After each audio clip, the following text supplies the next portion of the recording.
नमस्कार। मैं डॉक्टर कौशलेंद्र विक्रम मिश्र आप लोगों के सम्मुख देश में नई शिक्षा नीति पर एक वीडियो लेकर प्रस्तुत हूँ।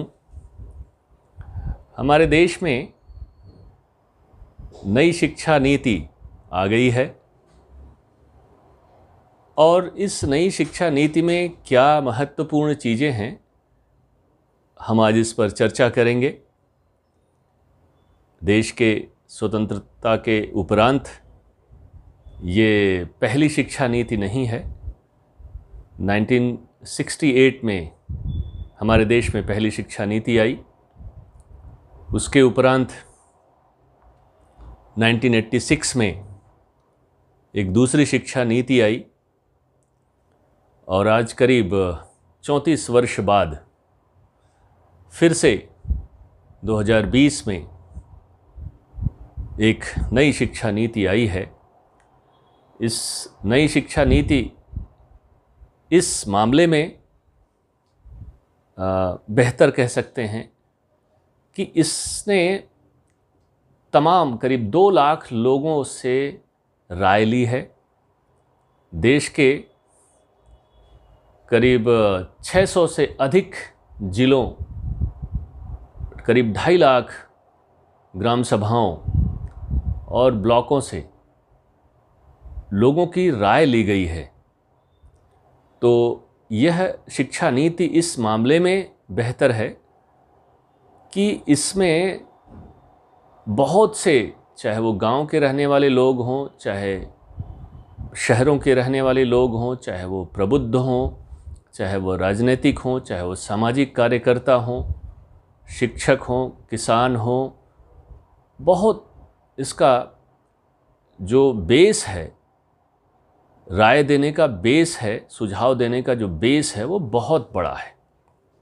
इस अर्थ में ये अभी तक की जितनी भी शिक्षा नीति आई है उससे बिल्कुल अलग है।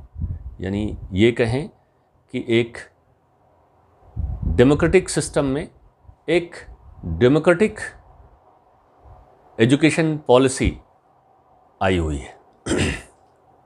चलें जरा हम एक एक करके इस शिक्षा नीति की चर्चा करें। अगर देखा जाए तो इसके पहले की जो शिक्षा नीति है वो 10+2 सिस्टम कहलाता है, जिसमें कॉलेज में एडमिशन लेने के पहले एक स्टूडेंट करीब 12 वर्ष विद्यार्थी के रूप में स्कूल में शिक्षा ग्रहण करता है। लेकिन अभी जो शिक्षा नीति आई है उसमें इस स्कूलिंग को चेंज करके 15 वर्ष कर दिया गया है। तो यह 15 वर्ष किस प्रकार किया गया है? क्या देश के विद्यार्थियों को 3 वर्ष अतिरिक्त शिक्षा लेनी पड़ेगी? इस पर चर्चा करते हैं। अगर आप इसे ध्यान से देखेंगे तो आप पाएंगे कि इसमें 4 स्टेजेस हैं। पहला है फाउंडेशन स्टेज, जो कि 5 वर्ष का है, और इस 5 वर्ष में 3 वर्ष आंगनवाड़ी या प्ले स्कूल में स्टूडेंट पढ़ेगा और स्टूडेंट की जो उम्र होगी वो 3 वर्ष की होगी। यानी इसमें एडमिशन लेने के लिए 3 वर्ष की उम्र से एडमिशन शुरू होगा। इसके पूर्व जब 10+2 सिस्टम था, वहाँ पर स्टूडेंट के एडमिशन लेने की उम्र जो थी वो 6 वर्ष थी। अगर आप इस लिहाज से देखेंगे तो फाउंडेशन स्टेज में यह जो 3 वर्ष आंगनबाड़ी और प्ले स्कूल में दिया गया है, यह अतिरिक्त नहीं है, वरन वो जो खेल कूद का उम्र होती है, उस खेल कूद के उम्र को आंगनबाड़ी और प्ले स्कूल से जोड़ दिया गया है। इस तरह से 10+2 सिस्टम में जो 12 वर्ष लगते थे और अभी जो 15 वर्ष लगते हैं, उसका हिसाब लगभग नहीं, एग्जैक्ट रूप से बराबर है। विद्यार्थियों को अतिरिक्त एक दिन भी पढ़ाई नहीं करना है। पहले जितने उम्र थी उसकी बजाय 3 वर्ष पूर्व से ही स्टूडेंट प्ले स्कूल में या आंगनबाड़ी में एडमिशन ले लेते हैं। इसलिए जो 5+3+3+4 सिस्टम है, जिसमें कुल मिलाकर 15 वर्ष लगते हैं, यह वर्ष 15 है, लेकिन जो टोटलिटी में देखेंगे तो वह उस 12 वर्ष के ही बराबर है।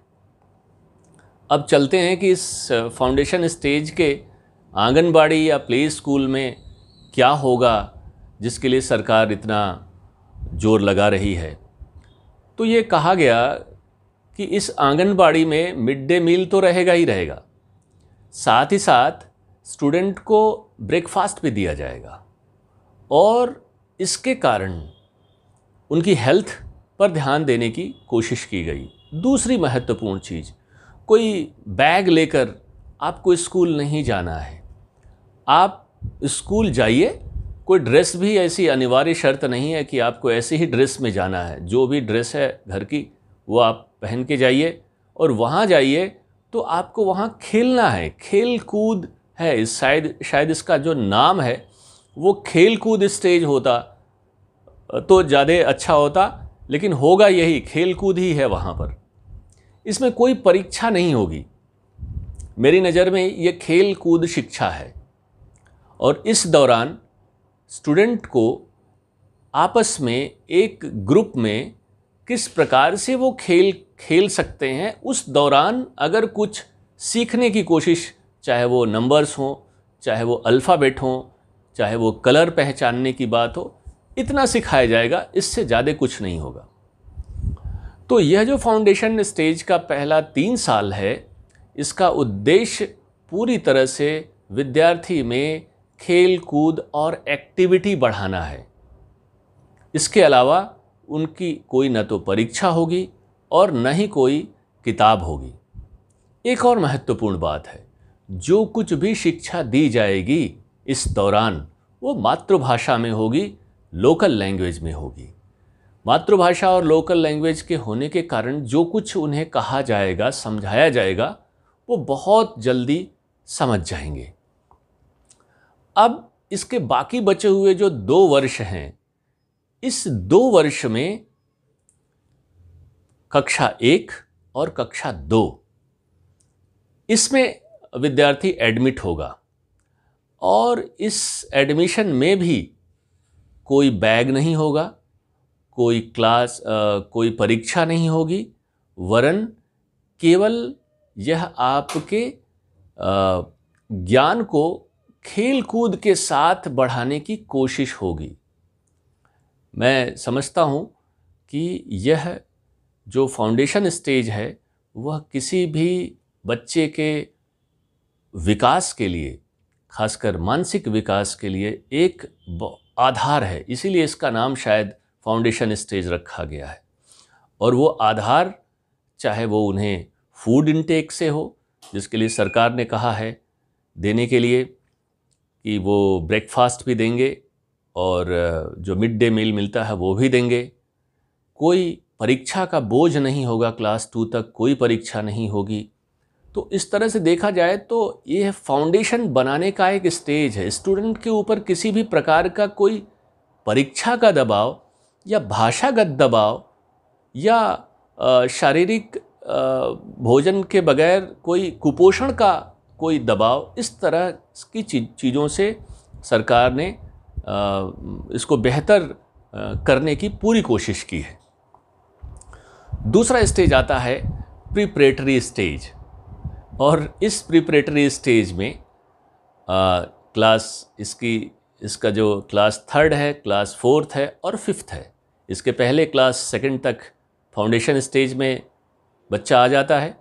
अब अगला जो 3 साल है यह 3rd, 4th और 5th के लिए है। इसकी विशेषता यह है कि इसमें भी जो शिक्षा होगी वो मातृभाषा में होगी, लोकल लैंग्वेज में होगी। हाँ, अब इसमें परीक्षा होगी, लेकिन एक खास बात है कि इसकी भी जो परीक्षा होगी वह विद्यार्थियों में स्कूल के प्रति रुचि जगाने वाली होगी। एक छोटा सा मैं आपको उदाहरण देता हूँ। शिक्षा जो वर्तमान हमारी अभी चल रही है, प्रारंभ में विद्यार्थी क्लासरूम में जाने से या स्कूल में जाने से बहुत घबराते हैं, बहुत उनकी डरते हैं, और कई कई विषय ऐसे होते हैं जिनको पढ़ने में उनको बहुत तकलीफ़ होती है। मतलब इस कारण से वो स्कूल नहीं जाते क्योंकि वह विषय उन्हें पसंद नहीं है। इस बारे में यह शिक्षा नीति बिल्कुल अलग है। अब कोई भी विषय ज़बरदस्ती करके ऐसा थोपा जाए, ऐसा नहीं होगा। अब जो भी विषय होगा वो रुचिकर होगा, और अगर आप उसे पसंद नहीं करते हैं तो कोई दूसरा विषय लेकर के आप आगे बढ़ सकते हैं।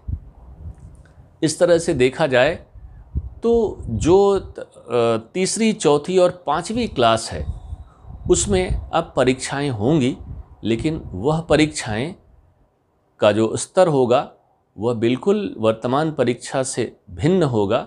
और अभी जो परीक्षा होती है वो केवल आपके याददाश्त की परीक्षा होती है कि आप कितना मग्न कर सकते हैं, कितना याद कर सकते हैं। लेकिन अभी जो इसके बाद जो नई शिक्षा नीति में परीक्षा होगी, इसका मूल्यांकन केवल इस आधार पर नहीं होगा कि आप कितना याद कर सकते हैं, वरन इस आधार पर होगा कि आप चीज़ों को कितना समझ सकते हैं। आप अपने आप को कितना समझ सकते हैं, आपके जो क्लासमेट हैं वो आपको कितना समझते हैं, आपके बारे में क्या राय रखते हैं, टीचर्स वो आपके बारे में क्या राय रखते हैं।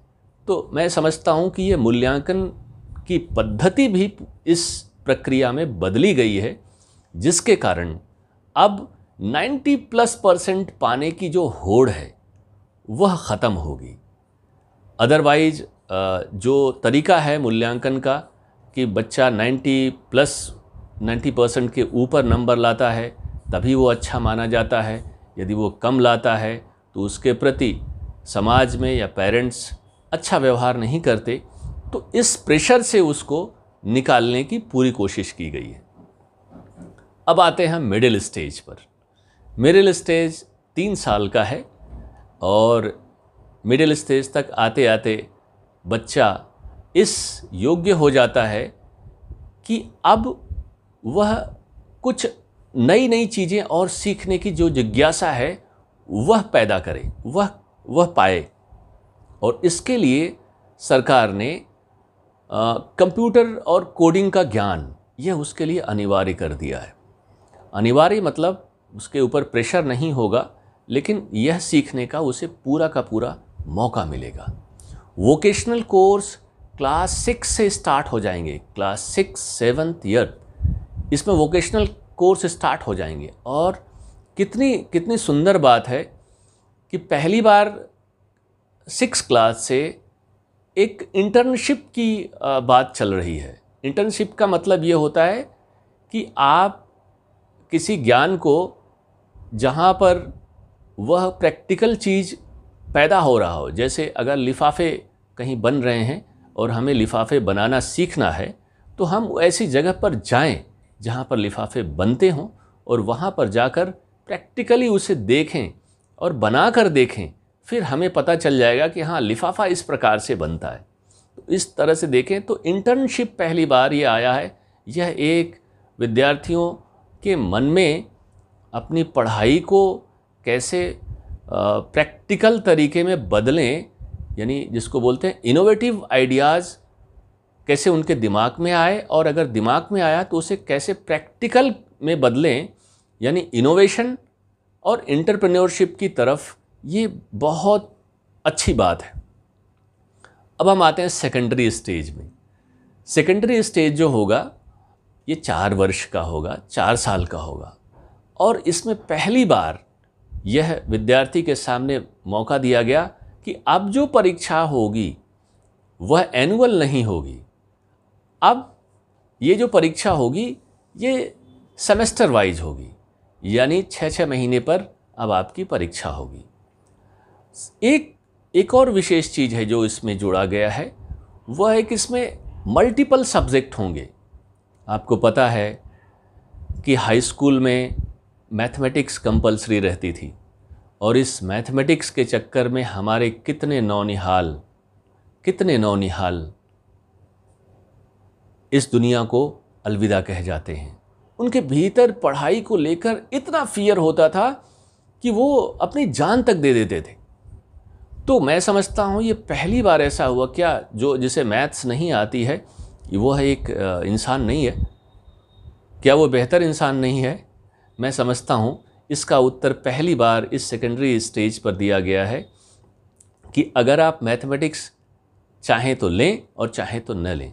साथ ही साथ अगर मैथमेटिक्स के साथ अगर आप बायोलॉजी भी लेना चाहते हैं, मैथमेटिक्स के साथ आप कोई लिटरेचर भी पढ़ना चाहते हैं, आप हिंदी के साथ अन्य कोई लैंग्वेज भी पढ़ना चाहते हैं, यानी इसमें जो सब्जेक्ट है वो मल्टीपल है, और इसमें कोई स्ट्रीम नहीं है कि ये साइंस स्ट्रीम का है, ये कॉमर्स स्ट्रीम का है और ये आर्ट्स स्ट्रीम का है। इस शिक्षा को अब स्ट्रीम से अलग कर दिया गया है। आप जस्ट सेकेंडरी, यानी आप 12th पास करेंगे तो आपको सेकेंडरी पास किया हुआ एक सर्टिफिकेट मिलेगा। उसमें ऐसा कहीं नहीं लिखा रहेगा कि आप साइंस स्ट्रीम के हैं या फिर कॉमर्स स्ट्रीम के हैं या फिर आर्ट्स के हैं। मैं समझता हूँ कि देश के इतिहास, शिक्षा के इतिहास में यह एक आमूल चूल परिवर्तन है। अन्यथा इसके पहले साइंस पढ़ने वाले को ज़्यादा अच्छा बेहतर माना जाता था, आर्ट्स पढ़ने वाले को उसकी तुलना में कमतर माना जाता था, कॉमर्स को उसके बीच में माना जाता था। तो यह विद्यार्थियों के बीच में एक जो हीनता और दीनता का भाव होता था, इससे उन्हें बाहर करने की कोशिश की गई है। एक चीज़। दूसरी चीज़, कई बार ऐसा होता था कि मुझे केमिस्ट्री तो अच्छी लगती है, मुझे फिजिक्स भी अच्छा लगता है, लेकिन मुझे हिंदी भी अच्छी लगती है, मैं लिटरेचर लेकर के आगे बढ़ना चाहता हूँ, मुझे कविताएं लिखने में रुचि है, इसलिए मैं लिटरेचर पढ़ना चाहता हूँ, मैं संस्कृत पढ़ना चाहता हूँ। लेकिन साइंस वाले को कभी ये मौका मिलता नहीं था। या फिर मुझे अकाउंटिंग पसंद है, मुझे ये अच्छा लगता है कि कैसे मैं प्रॉफिट लॉस को देख सकूं, समझा सकूं या लिख सकूं, ये मुझे पसंद है। तो ये कभी मौका नहीं मिलता था स्टूडेंट को। ये पहली बार ऐसा है जहाँ पर अक्रॉस द स्ट्रीम, मतलब अक्रॉस द सब्जेक्ट, यानी पहली बार ऐसा हुआ है कि जब आप नॉलेज की तरफ बढ़े हैं। अदरवाइज़ आप किधर बढ़ते थे? या तो आप साइंस की तरफ बढ़ते थे तो बाकी कॉमर्स और आर्ट्स आपसे पीछे छूट जाते थे, यदि आर्ट्स की तरफ बढ़ते थे तो साइंस छूट जाता था। तो ईश्वर ने हमें ऐसा बनाया तो नहीं है कि ये साइंस का बच्चा है, ऐसा करके भेजा तो नहीं, कोई लेबल तो नहीं लगा। लेकिन हमारे एजुकेशनल सिस्टम ने इस तरह से एक समस्या पैदा कर दिया था। ये एजुकेशन पॉलिसी ने इस चीज़ को पूरी तरह से रूट आउट कर दिया है। मैं इस बात के लिए बहुत धन्यवाद देना चाहता हूँ। अब आते हैं ग्रेजुएशन लेवल। अच्छा, एक चीज़ और है सेकेंडरी स्टेज में कि इसमें हम कोई विदेशी भाषा भी सीख सकते हैं। आप जानते हैं कि विदेशी भाषा सीखने से हमारा जो लोगों से बातचीत करने और व्यवहार करने का अवसर है वो बढ़ जाता है। तो विदेशी भाषा आप चाहे आप कोई भी एक फॉरेन लैंग्वेज सीख सकते हैं, चाहे वो रशियन सीख सकते हैं, चाहे वो फ्रेंच सीख सकते हैं। तो कोई भी ऐसी एक विदेशी भाषा सीख कर आप अपने आप को दुनिया से जोड़ सकते हैं। तो इस तरह से देखा जाए कि यह जो पॉलिसी है यह केवल हमारे देश की भाषा को ही बढ़ाने का यत्न नहीं है, वरन एक ग्लोबल स्टूडेंट पैदा करने की कोशिश की जा रही है। यदि सेकेंडरी स्टेज पर कोई स्टूडेंट कोई फॉरेन लैंग्वेज सीखता है 4 साल, तो निश्चित तौर पर वह एक विश्व नागरिक के तौर पर अपने को प्रतिष्ठित कर पाता है। यह भी इस एजुकेशन पॉलिसी की विशेषता है। अब हम आते हैं ग्रेजुएशन पर। अब ग्रेजुएशन 4 साल का होगा।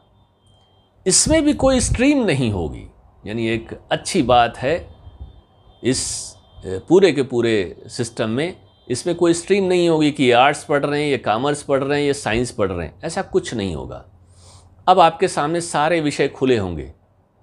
आप थोड़ा सा अकाउंटिंग ले लीजिए, आप थोड़ा सा लिटरेचर ले लीजिए, आप थोड़ा मैथमेटिक्स भी पढ़ लीजिए। ये आपकी फ्लेक्सिबिलिटी है। मैं समझता हूँ कि आज तक के इतिहास में कभी इतनी फ्लेक्सिबिलिटी नहीं हुई।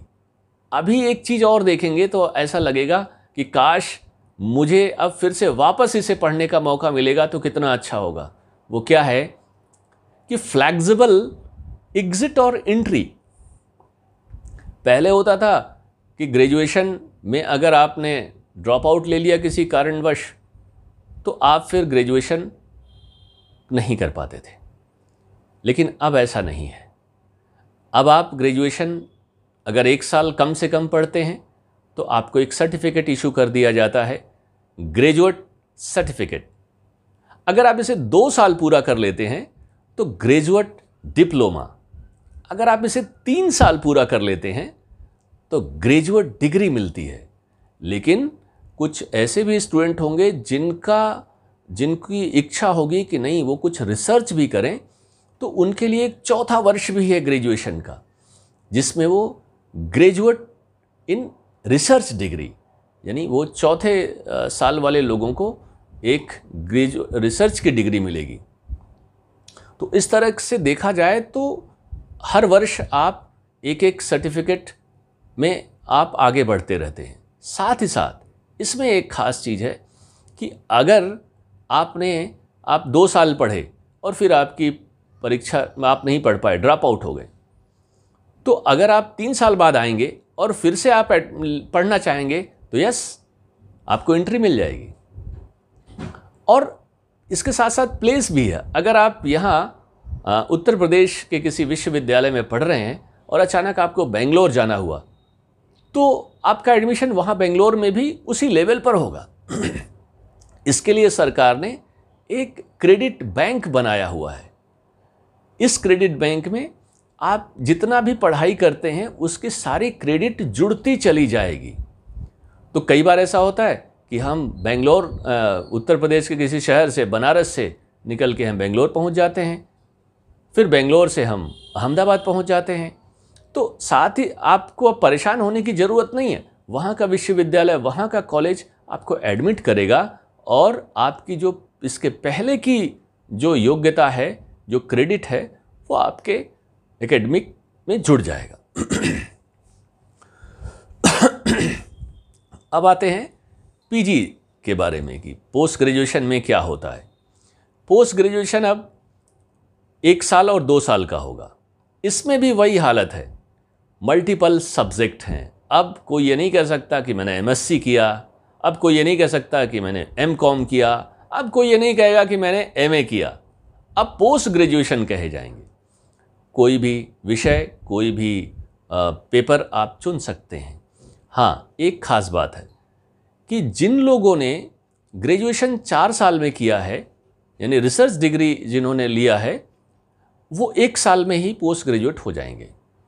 साथ ही साथ जो लोग 3 वर्ष में ग्रेजुएशन किए हैं उनके लिए पोस्ट ग्रेजुएशन 2 साल का होगा।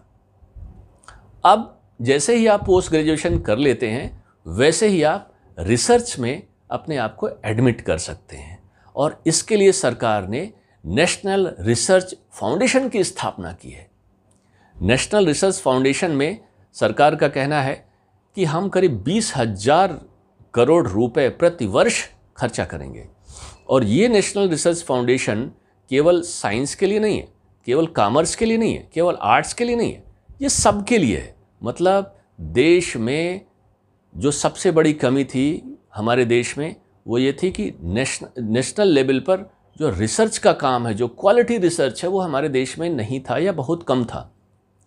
अब उस पर सरकार का सबसे ज़्यादा जोर है। एक और ख़ास बात है कि सरकार इसके लिए बहुत कोशिश कर रही है कि जो विश्व की टॉप मोस्ट यूनिवर्सिटीज़ हैं, टॉप 50, टॉप 100, इस तरह की यूनिवर्सिटी हमारे देश में एक कैंपस खोल सकती हैं। तो हमारे देश से जो करीब लाखों विद्यार्थी विदेशों में पढ़ाई करने के लिए जाते हैं, अब वो उनका जाना कम होगा। अब हमारे देश में ही वो अपना कैंपस खोलेंगे और यहीं पर पढ़ाई हो सकेगी। एक और ख़ास चीज़ है कि जो बीएड है, यानी जो शिक्षा के बारे में भी उसकी गुणवत्ता के बारे में भी सुधारने की कोशिश की गई है। बीएड को ये 4 साल का बना दिया गया है। अब आप 12वीं कक्षा के बाद ही 4 वर्ष का बीएड का कोर्स कर सकते हैं, या अगर आप ग्रेजुएशन हैं उसके बाद तो 2 वर्ष का आप बीएड कर सकते हैं। लेकिन अगर आप पोस्ट ग्रेजुएट हैं तो 1 वर्ष का बीएड। इस तरह से 4 साल, 2 साल और 1 साल, ये 3 तरह के बीएड की व्यवस्था की गई है। और एक ख़ास बात है, इन सारे चीज़ों को अगर आप समअप करने की कोशिश करें तो सरकार ने पहली बार, यद्यपि इसके पहले भी रिकमेंडेशन था कि जीडीपी का 6% सरकार को खर्च करना चाहिए, लेकिन इस बार सरकार ने कहा है कि नहीं, हम कह नहीं रहे हैं, हम खर्चा भी करके भी दिखाएंगे। हम अपनी जीडीपी का 6% खर्च करेंगे। वर्तमान में जो खर्चा हो रहा है वो करीब अपनी जीडीपी का 3% से भी कम हो रहा है। तो इस तरह से देखा जाए, और एक लक्ष्य सरकार ने रखा है कि 2035 तक जो ग्रास इनरोलमेंट रेशियो है वो 50% तक ले आना है। अभी करीब करीब इसका आधा है, यानी GER जो है वो करीब 25% के आसपास चल रहा है। इसके साथ कुछ और भी चीज़ें इसमें बेहतर हैं। आपने देखा होगा कि देश के कई ऐसे क्षेत्र हैं जो शिक्षा के मामले में आगे हैं, और कई ऐसे क्षेत्र हैं जो शिक्षा के मामले में बहुत पिछड़े हैं। तो सरकार ने पहली बार यह कोशिश किया है कि ऐसे पिछड़े क्षेत्रों को स्पेशल इकोनॉमिक जोन की तरह से बदला जाएगा। स्पेशल एजुकेशनल जोन या स्पेशल एजुकेशन जोन में बदल दिया जाएगा। वहाँ पर स्पेशल प्रोग्राम चलेंगे, स्पेशल सरकारी सहायताएं मिलेगी और वहाँ के शिक्षा के स्तर को आगे बढ़ाया जाएगा। और साथ साथ महिलाओं और लड़कियों के लिए जो एक बात रहती है कि लड़कियाँ पढ़ नहीं पाती हैं, भिन्न भिन्न कारण होते हैं, उसके कारण जेंडर इंक्लूजन फंड गरीब लड़कियों के लिए, उनकी फ़ीस के लिए, उनके हॉस्टल की फ़ीस के लिए, उनकी पढ़ाई लिखाई के लिए इसकी धन की व्यवस्था की जाएगी। और जो और भी सबसे अच्छी बात है कि सभी विषयों को समान महत्व दिया जाएगा। कोई विषय ज़्यादा महत्वपूर्ण है ऐसा नहीं, और कोई कम महत्वपूर्ण है ऐसा भी नहीं।